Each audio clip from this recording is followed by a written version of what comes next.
So think about why you like traveling. Is it because you want to see the Statue of Liberty in America where I'm from? Or maybe it's because you want to try that delicious Korean barbecue that you heard about in Seoul. So after traveling to almost 30 countries, I decided that I like traveling because I like meeting people. I want to know why people think a certain way. I want to explore their culture. I want to know what about their surroundings influence them to how they are today. So what I found that really facilitates that is Couchsurfing. Their logo is travel like a local, and it really enables you to do just that. So what you do is you create a profile, this one is mine, and you get to contact local hosts in the city that you'll be going to, and then talk to them and actually stay in their home so that you can know exactly how they live their lives day to day. So in order for me to tell you about Couchsurfing, I thought the best way to do that is by going over the myths. So the first myth is that it's just a free couch. It's actually why I got into Couchsurfing, to be honest. I was broke and I wanted to travel. But my first time using Couchsurfing, I was in Zurich, and I got to meet a host who taught me where to rent free bicycles. He also taught me that, he also showed us around. I was traveling with a friend, and he showed us the best points, and I didn't even have to research a single thing to do in Zurich. So of course, I was hooked. And going back to the free topic, when you actually travel to Ukraine, for example, the cost of a hotel costs 15 euros. Instead, my boyfriend and I decided to spend 20 to 30 euros on beer and to share that with our hosts. So the next myth is that it's dangerous. We've all heard about stranger danger. Maybe you don't want to stay at someone's home that you don't know.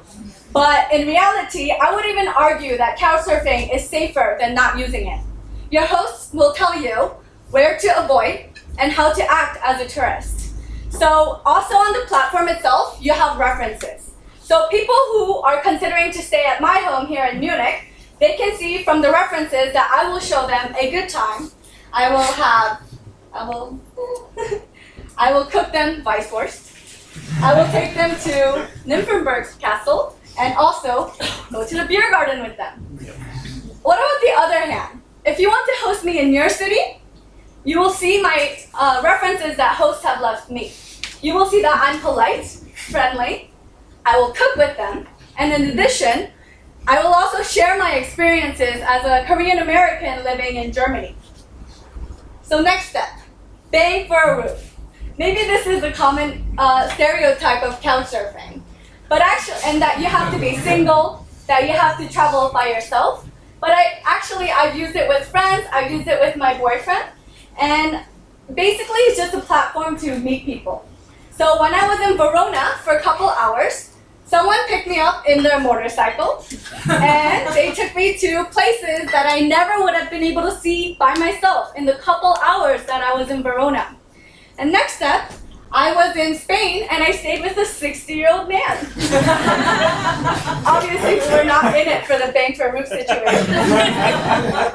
So next step, sleeping on a couch. Maybe you don't want to sleep somewhere where it's very uncomfortable, but actually, I've had places where I got to stay in my own private room. This room is actually something specifically dedicated for couchsurfers that one of my hosts had. And he even had his map here that you could scratch off if you were from that place. And another interesting experience that you can have is when I went to Sicily, I stayed on an organic olive tree farm. I learned that you can cut the leaves so the nutrients go directly to the fruit, so the olive itself, making delicious olive for olive oil. And I was sleeping in a tent for 2 nights. So you get to have lots of experiences. In addition, I was sleeping in an RV. In the middle of the night, our host decided to drive us to the ocean. So here I am, sleeping in an RV next to the ocean. And I would have never been able to have such experiences if I was staying at a hotel. So how do you get started? It's actually free to make an account online. And basically, you just reach out to people who are staying in the city that you want to go visit, and you go travel. So the next city that I will be going to is Copenhagen, Denmark, and then traveling Spain for 2 weeks. Where will you be going?